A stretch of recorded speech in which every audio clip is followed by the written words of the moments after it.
Terbunuhnya dua orang ini menggemburukan dendam yang luar biasa pada ibu mereka Sulafa binti Sa'ad, dan karena itu dia bernazar.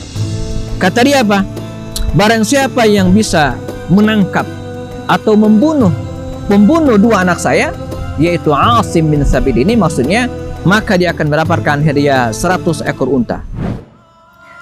Meniti jalan orang-orang mulia bersama para sahabat Rasulullah SAW, kita nikmati keindahan Islam.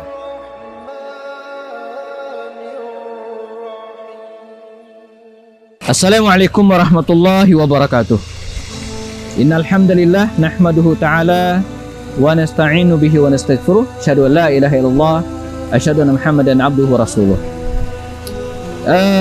Orang yang menjaga agama Allah, orang yang membela hak-hak Allah, maka Allah juga akan menjaga diri orang tersebut. Betul-betul, bahkan bukan hanya menjaga izzah dan kehormatannya, tapi juga menjaga fisiknya.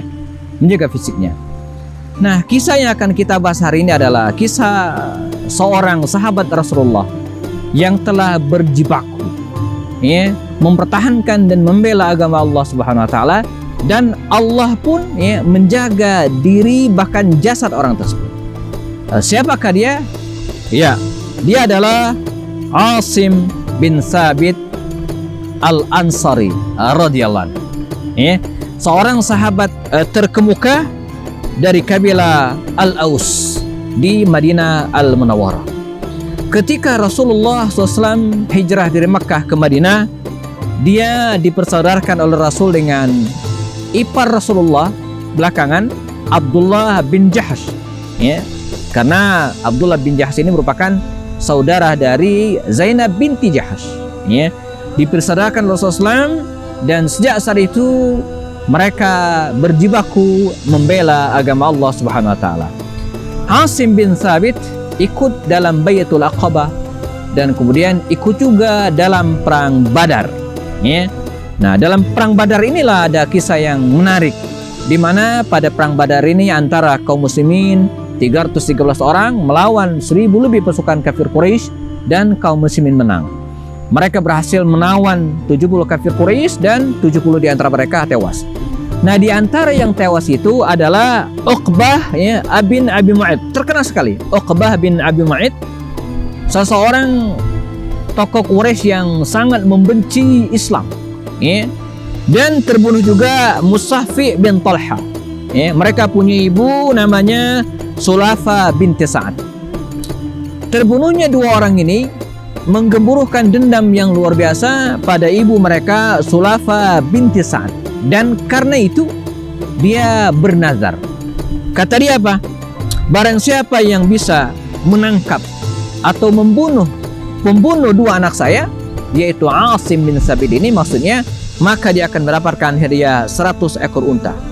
Dan dia juga berjanji bernazar akan minum akan minum minuman keras dengan menggunakan batok kepala Asim bin Sabit ini. Ini luar biasa.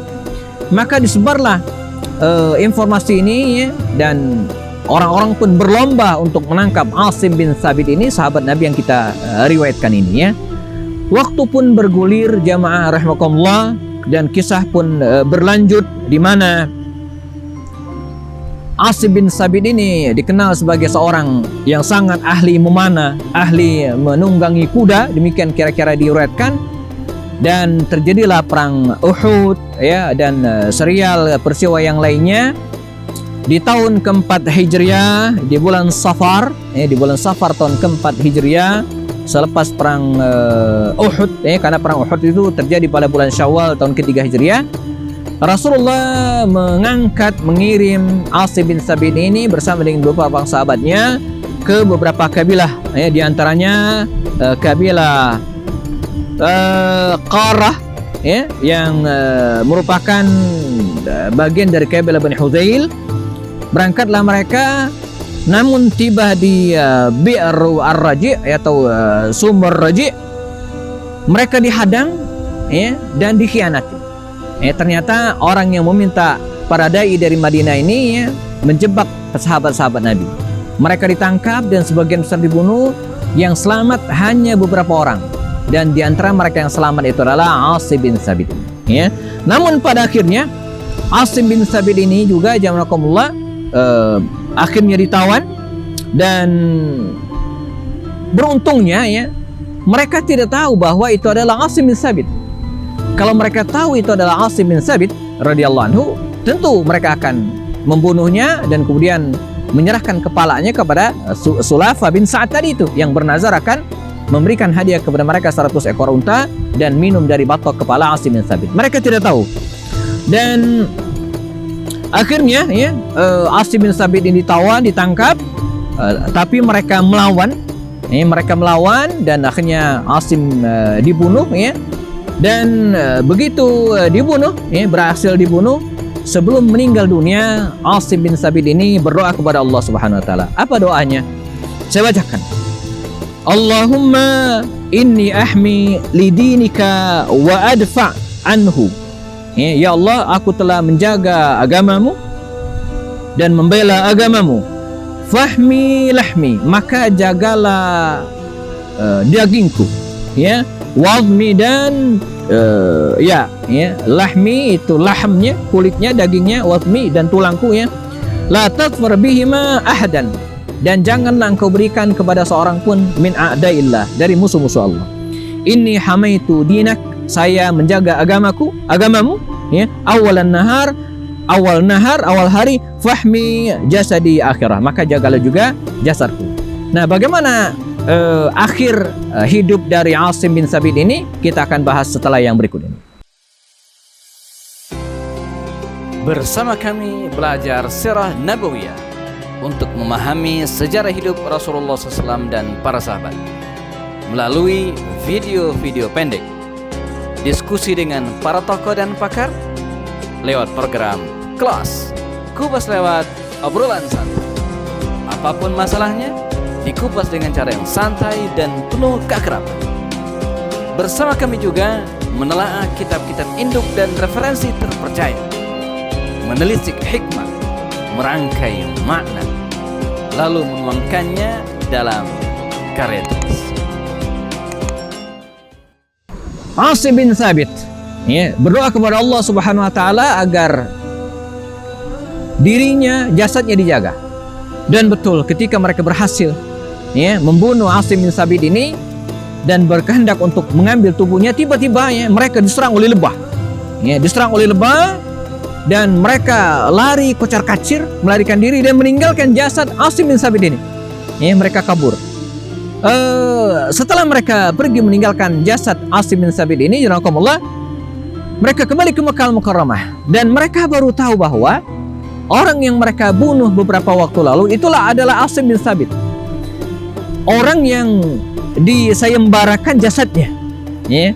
Sulafa bin Sa'ad menjanjikan siapa yang bisa membunuh dan menangkap Asim bin Sabit yang telah membunuh kedua putranya dalam perang Badar akan mendapatkan hadiah 100 ekor unta. Maka bergegas mereka ke tempat semula, ke tempat mereka membunuh Asim bin Sabit tadi ya. Namun sebelum mereka datang, Allah menyelamatkan jenazahnya. Riwayat lain mengatakan jenazahnya hilang begitu saja. Ada mengatakan malamnya itu dilanda hujan yang sangat lebat sehingga dihanyutkan oleh banjir. Kita tahu sendiri bahwa kota Mekah, Madinah, sekitarnya kalau banjir besar maka akan menghanyutkan semuanya. Allah menyelamatkan hambanya ya, yang telah membela dan mempertahankan agamanya. Pelajaran bagi kita hari ini bahwa jangan ragu-ragu ya, membela agama Allah Subhanahu wa taala, membela syariatnya, maka insya Allah kita juga akan dijaga oleh Allah Subhanahu wa taala. Barang siapa yang menjaga agamanya, maka Allah akan menjaga dirinya.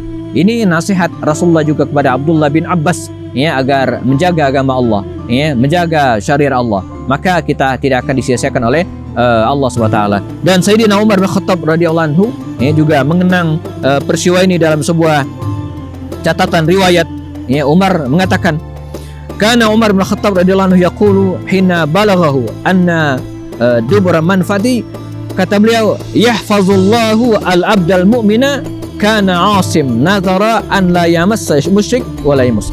Jadi karena Allah menjaga hamba mukmin bernama Asim ini, ketika dia bernazar atau meminta kepada Allah alla yamussahu musyrikun, agar tidak ada musyrik yang menyentuh tubuhnya, wala yamussa musyrikan abadan fi hayatihi, dan dia pun tidak pernah menyentuh tubuh seorang musyrik sekalipun, fa manahullahu ba'd, maka Allah menjaga dirinya ba'da wafatihi kaman tana fi hayati, sebagaimana dia menjaga dirinya dari ketika dia berada di dunia, Jadi bahkan bisa disempurnakan, barang siapa yang menjaga dirinya dari hal-hal yang haram, maka Allah juga akan menjaga dirinya dari hal-hal yang haram ketika dia sudah meninggal dunia.